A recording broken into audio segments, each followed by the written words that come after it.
Welcome to the Fantasy Thinker. I'm Jared Quartermanch, and today we are here for another episode of Reading the Prose. This will be number 4. Today we'll be doing some passages from Stoner by John Williams. I am currently reading this book.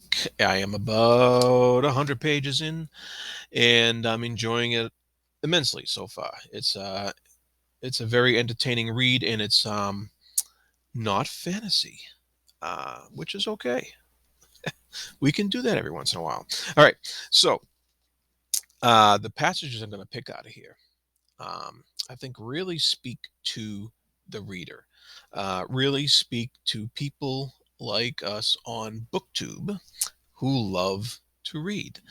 And the passages I'm going to pick out, I think, reflect that and may reflect why this character speaks to us on a level. Now, of course, I haven't gotten to the end of this book, so this is a non-spoiler reading. You're not going to get any spoilers by these simple little passages that I read, and it's not spoiling anything for me, of course, because I haven't finished it. So, um, but it's just something that these passages I think speak to me on a level of a reader who loves literature and loves to read.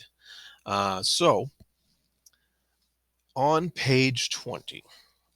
Um, Stoner is in the office of his professor, the head of the department, I believe it's literature, English department. Um, and his professor is called Sloan.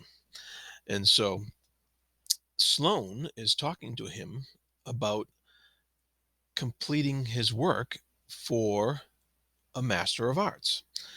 And he wants Stoner to teach while he's completing, working toward a doctorate. And so uh, he says, Sloane leaned forward until his face was close.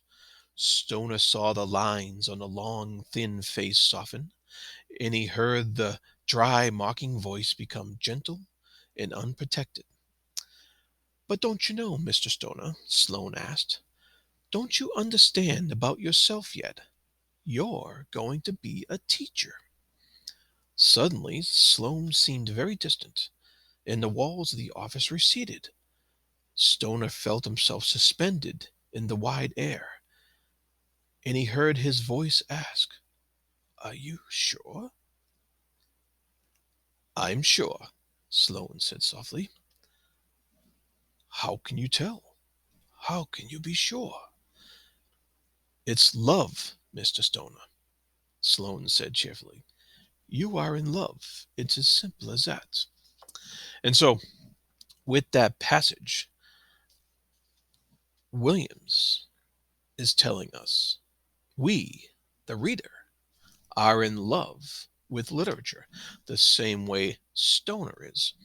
Um, we witnessed Stoner earlier on in the chapter, reading a passage from Shakespeare, and he loved that. And you could tell he's in love with literature just by the path he took in his choices in the book so far.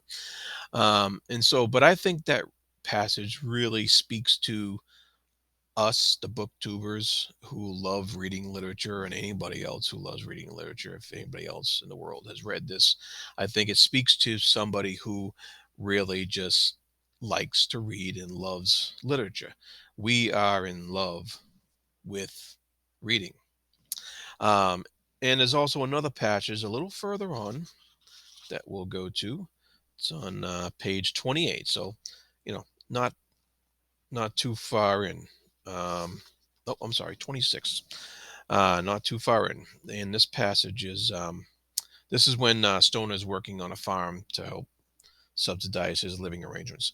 And so it says, he began to resent the time he had to spend at work on the Foot farm. Having come to his studies late, he felt the urgency of study.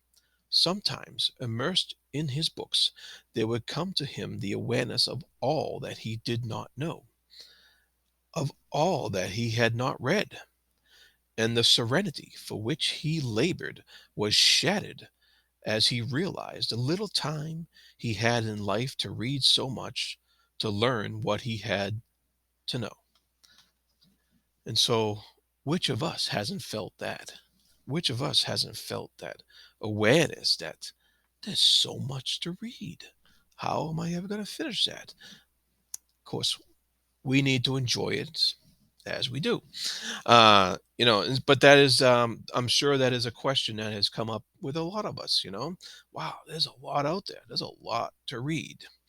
And we've all probably experienced that urgency to do so. Now, I don't predispose. I'm not predisposed to speak for everybody else here on BookTube or anybody else in the world, but I know that that really struck a chord with me, and so it goes back to that love of literature, and so I think this is why this book is so just so riveting and so popular here on BookTube, because I think it really speaks to us because the character is pretty much very relatable to the reader who is an intense reader of literature like we all are. And so that is my take so far on Stoner, and the prose within it and how it speaks to us, the reader. If you like this video, please like and subscribe below. And thank you, and be good to each other.